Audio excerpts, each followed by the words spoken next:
একটা গুরুত্বপূর্ণ আপডেট নিয়ে এলাম সিভিক ভলেন্টিয়ারদেরকে কেন্দ্র করে। আপনারা কমেন্টসে জানান তো যে সিভিক ভলেন্টিয়ার রাজ্যে আছে কতগুলো?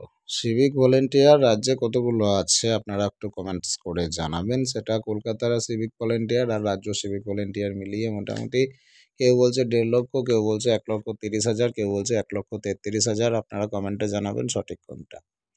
তবে আপনাদের জন্য আজকে আবার একটা বিরাট বড় আপডেট বেরিয়ে এসছে সেই সিভিক ভলেন্টিয়ারদেরকে কেন্দ্র করেই। সিভিক ভলেন্টিয়ারদেরকে কেন্দ্র করে সরকারি বড় আপডেট, একদম মিস করবেন না, মন দিয়ে শুনবেন, পাশাপাশি শেয়ার করবেন। আমি আপনাদেরকে ভুয়ো তথ্য দেব না, একদম অথেন্টিক সোর্স থেকে আমি ইদানিং আজকাল আপনাদেরকে অন স্ক্রিনে দেখিয়ে ভিডিও করছি। অনেকের আবার বিশ্বাস হয় না কোথা থেকে এই সমস্ত তথ্য পান। আমি আপনাদেরকে ওই জন্য স্ক্রিনে খবর দেখিয়ে ভালো ভালো আপডেটগুলো দেওয়ার চেষ্টা করি, যাতে করে কারো কোনো ক্ষতি না হয়, কারো কোনো অসুবিধা না হয়। এই চ্যানেলের উদ্দেশ্য আপনাদেরকে আপডেটগুলো ঘরে বসে পৌঁছে দেওয়া, যাতে করে আপনারা কাছাকাছি পেয়ে যান, সুবিধা হয়।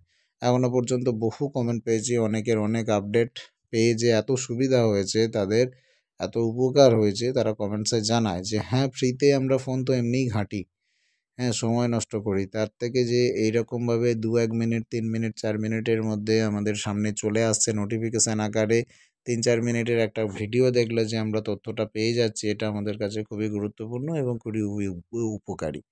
তো সেই জন্য বলছি চ্যানেলটিকে সাবস্ক্রাইব করে রাখবেন, যাতে কোনো আপডেট মিস না হয়। আর ভিডিও ভালো লাগলে কি করবেন জানেন তো, একটু লাইক শেয়ার করে দিলে আমাদেরও এনার্জিটা বাড়ে আপনাদের জন্য এই তথ্যগুলো খুঁজে খুঁজে আপডেট করার জন্য।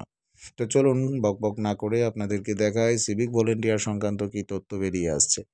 খুব ভালো করেই আপনারা জানেন যে 27 তারিখের পর থেকেই মোটামুটি শুরু হয়ে যাচ্ছে এই সমস্ত বিষয়গুলো, পরীক্ষা টরীক্ষার ব্যাপারগুলো থাকছে বাংলার 27 তারিখের পর থেকে, মানে ইংরাজিতে আর বেশি দিন বাকি নেই, পরীক্ষার ব্যাপারটা আর বেশি দিন বাকি নেই, শুরু হয়ে যাচ্ছে। দেখুন এই আপডেটটা পরীক্ষাকে কেন্দ্র করেই কিন্তু বেরিয়ে আসছে, সেটাও সিভিক ভলেন্টিয়ারদের জন্য বলে দেওয়া হচ্ছে। এখানে দেখুন যে 2025 সালের উচ্চ মাধ্যমিক পরীক্ষায় সিভিক ভলেন্টিয়ারদের অংশগ্রহণের বিষয়ে একটা বড় সিদ্ধান্ত নেওয়া হয়েছে।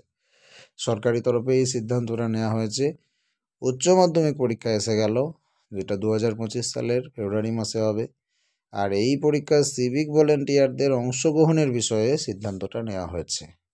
এটা অনেক আলোচনা, এমনকি ক্ষোভেরও জন্ম দিয়েছে। উচ্চ মাধ্যমিক পরীক্ষা শিক্ষার্থীদের জন্য সবচেয়ে গুরুত্বপূর্ণ পরীক্ষাগুলোর মধ্যে একটা, কারণ এটা নির্ধারণ করে যে তারা কোন কলেজে ভর্তি হতে পারবে। মাধ্যমিকটা গুরুত্বপূর্ণ, তার থেকেও গুরুত্বপূর্ণ উচ্চ মাধ্যমিকটা। উচ্চ মাধ্যমিকের পরেই ছাত্রছাত্রীদের ভবিষ্যৎ নির্বাচিত হয়, তারা কোন লাইনে যাবে, কোন দিকে যাবে, তাই না? এদিকে পরীক্ষা ঘনিয়ে আসার সাথে সাথে উচ্চ মাধ্যমিক শিক্ষা বোর্ড, যেটা হচ্ছে WBCHSE, এবছর কিছু উল্লেখযোগ্য পরিবর্তন আনার সিদ্ধান্ত নিয়েছে, যেটা জানলে আপনি অবাক হয়ে যাবেন। এবং এই সিদ্ধান্তগুলো ভালো বলেই মনে করছে, গুরুত্বপূর্ণ বলেই মনে করছে শিক্ষিত মহল, কারণ এই সিদ্ধান্তগুলো নেওয়ার প্রয়োজনও ছিল। সরকার নিয়ে ফেলেছে বড্ড লেট করে, তবুও দের আছে দুরুস্ত আছে, নিয়েছে, এটাই বড় কথা। আরও আগে নেওয়া দরকার ছিল। যে সিদ্ধান্তটা হাজার হাজার মানুষের ভ্রু কুঁচকে দিয়েছে, সেটা হচ্ছে সিভিক ভলেন্টিয়াররা আর পরীক্ষা কেন্দ্রের দায়িত্বে থাকতে পারবে না। সিভিক ভলেন্টিয়াররা আর পরীক্ষা কেন্দ্রের দায়িত্বে থাকতে পারবে না, এটা একটা অন্যতম সিদ্ধান্ত অন্যান্য অনেক সিদ্ধান্তের মধ্যে। অতীতে সিভিক ভলেন্টিয়াররা প্রায়শই বিভিন্ন কাজ পরিচালনার জন্য পরীক্ষা কেন্দ্রে উপস্থিত থাকতেন, তবে এই বছর উচ্চ মাধ্যমিক শিক্ষা পরিষদ তাদের এই দায়িত্ব থেকে অপসারণের সিদ্ধান্ত নিয়েছে। পরীক্ষার প্রস্তুতি সভায় এই পরিবর্তন নিয়ে আলোচনা করা হয়েছিল, আর এই খবরটি দ্রুত ছড়িয়ে পড়ে।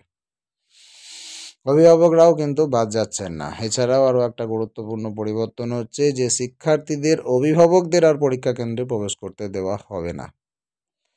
মানে আপনারা দেখেছেন তো, পরীক্ষার্থীদেরকে তার অভিভাবক নিয়ে যায়, পৌঁছে দেয়, বসিয়ে দেয়, ডাবের জল খাওয়ায়, তার সিট খুঁজে দেয়, তার রোল নাম্বার দেখে শুনে গুছিয়ে দিয়ে ব্যাগপত্র নিয়ে বাইরে দাঁড়িয়ে থাকেন। কিন্তু এবারে সিদ্ধান্ত নেওয়া হয়েছে তাদেরকে আর প্রবেশ করতেই দেওয়া হবে না। স্টুডেন্ট নিজেই নিজের রোল নাম্বার খুঁজবে, সিট নাম্বার খুঁজে তিনি বসবেন। শিক্ষার্থীদের অভিভাবক সেজে দুষ্কৃতীদের কেন্দ্রে প্রবেশ করা থেকে বিরত রাখার জন্যই কিন্তু এই নিয়মটা কার্যকর করা হয়েছে। অনেকেই অভিভাবক সেজে দুষ্কৃতী চলে যায়, পরীক্ষা কেন্দ্রে ঢুকে পড়ে। এরকম ঘটনা ঘটেছে রাজ্য জুড়ে, বিভিন্ন স্কুলে ধরা পড়েছে। তারপর থেকেই কিন্তু এই কঠোর সিদ্ধান্তগুলো উচ্চ মাধ্যমিক শিক্ষা পরিষদ নিচ্ছে। কর্তৃপক্ষ নিশ্চিত করতে চাইছে যে শুধুমাত্র পরীক্ষা কেন্দ্রের ভেতরে দায়িত্বে থাকা ব্যক্তিদেরই প্রবেশের অনুমতি দেওয়া যেন হয়। যদি কোনো অভিভাবককে কেন্দ্রে প্রবেশের একান্ত প্রয়োজন হয়েই পড়ে, তাহলে একজন পুলিশ অফিসার তাকে নিয়ে যাবেন, যাতে করে কোনো গোলমাল না ঘটে। বলা বাহুল্য, এই নতুন সিদ্ধান্ত গত বছর মাধ্যমিক পরীক্ষার সময়ও একই ধরনের পদক্ষেপ নেওয়া হয়েছিল। 2024 সালের মাধ্যমিক পরীক্ষার সময় সিভিক ভলেন্টিয়ার এবং অভিভাবকদের প্রবেশ নিষিদ্ধ করা হয়েছিল এবং এখন এই নিয়ম উচ্চ মাধ্যমিক পরীক্ষায়ও প্রযোজ্য হচ্ছে। এই সিদ্ধান্ত নিয়ে অনেক আলোচনা শুরু হয়েছে। অনেকেই এটা সহায়ক হবে কিনা তা নিয়ে তাদের মতামত প্রকাশ করছেন। কেউ কেউ বিশ্বাস করছেন যে এটি পরীক্ষা প্রক্রিয়াকে আরও নিরাপদ এবং সুসংগঠিত করবে। আবার কেউ কেউ মনে করছেন যে এটি কয়েকজন শিক্ষার্থী এবং তাদের পরিবারের জন্য অসুবিধার কারণ হতে পারে। তো যার যার ভিন্ন ভিন্ন মত, এখানে আপনার কি মত আছে কমেন্ট করে জানাবেন। আর সিভিক ভলেন্টিয়ারদেরকে যে উচ্চ মাধ্যমিক পরীক্ষার দায়িত্ব থেকে অপসারণ করা হচ্ছে, আমি মনে করছি এটা তো ভালোই। সিভিকদের জন্যও ভালো, প্রশাসনের জন্যও ভালো, স্টুডেন্টদের জন্যও ভালো। কি প্রয়োজন আছে 10,000 টাকা বেতন দেবে আমার বাড়তি খাটার? আমি যেমন গার্ড দিচ্ছিলাম তাই দেবো, তাই না? সিভিক ভলেন্টিয়ারদের জন্য তো এটা দুঃখের কারণ হওয়ার বিষয় কিছু নাই। তবে হ্যাঁ, যদি সিভিকদেরকে দোষারোপ করা হয় কোন কারণে তারা তো আর দুষ্কৃতী নয়, কোন কারণে তাদেরকে এই ব্যাপারটা থেকে সরানো হচ্ছে, এই ব্যাপারটা যদি প্রশাসন ঠিক করে দেখে তাহলে ঠিক আছে। এবং যদি ওখানে পুলিশের ডিউটি থাকে, তাহলে সিভিক ভলেন্টিয়ারদেরকে যদি ওই কাজটা না করায় তাহলেই সেটা ভালো। কারণ সিভিক ভলেন্টিয়াররা তো পুলিশ নয়, তারা হতেও চায় না। তাদের যে যোগ্যতা, তাদের যে সম্মান এবং তাদের যে সাম্মানিক, সেই অনুযায়ী তাদেরকে কাজ দিলে তারাই সেটাতেই খুশি হবে। দরকার কি আছে তাদের পুলিশ অফিসারের মতো বড় বড় দায়িত্ব নিয়ে কাজ করার? বেতন দেবে কম, কাজ করাবে বেশি।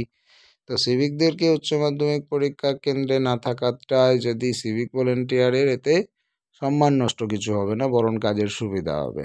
তাদের অতিরিক্ত টেনশন, চাপ, প্রেশার কমে যাবে।